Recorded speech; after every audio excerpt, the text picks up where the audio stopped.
আসসালামু আলাইকুম প্রিয় কৃষিপ্রেমী ভাই ও বন্ধুরা। এই যে আমার বিনাস আছে ভুট্টা, পরীক্ষামূলক 2% জমিতে ভুট্টা লাগাইছিলাম বিনা শতাংশে। আজকে সার ছিটাবো দ্বিতীয় ধাপে। জাত জ্যোতি 55, গাছের গ্রোথ মাশাল্লাহ খুবই সুন্দর। এই যে দেখেন, বিনা চাষ হিসাবে সার মাত্র একবার দেওয়া হয়েছে, খুব অল্প পরিসরে। প্রথম সার দিছিলাম আমি পটাশ আর ইউরিয়া। যাই হোক, গাছ আরও চেহারা উজ্জ্বল থাকতো, পানি সেচের ব্যবস্থা ছিল না, এর কারণে আমার দেরি হয়েছে। আরও 15-16 দিন আগে পানি দেওয়া সার দিলে গাছ আরও বড় বা আরও উজ্জ্বল হইতো।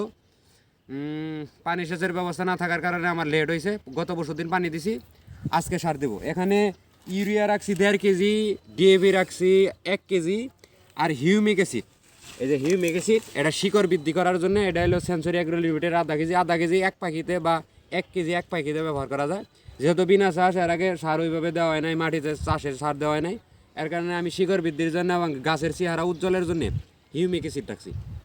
আর হিউমিক অ্যাসিড 150 গ্রামের মতো রাখছি, আর অল্প একটু সালফার রাখছি।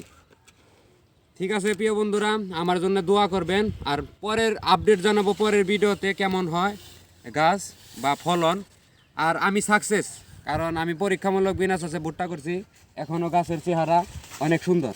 প্রথম অবস্থায় আমার এলাকায় আমি যখন প্রথম অবস্থায় বিনা চাষে ভুট্টা লাগাই, তখন অনেক কৃষক হাসাহাসি করছে, আমার যে হাস্যোজ্জ্বল করছে যে পাগল হয়েছে, বিনা চাষে ভুট্টা হবো না।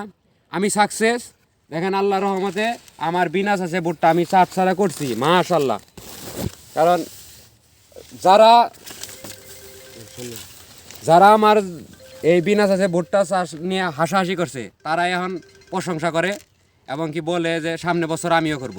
এটা আমার জন্য খুব কি আনন্দদায়ক। ঠিক আছে প্রিয় বন্ধুরা, ভালো থাকবেন, আমার জন্য দোয়া করবেন, সাবস্ক্রাইব করে সাথে থাকেন।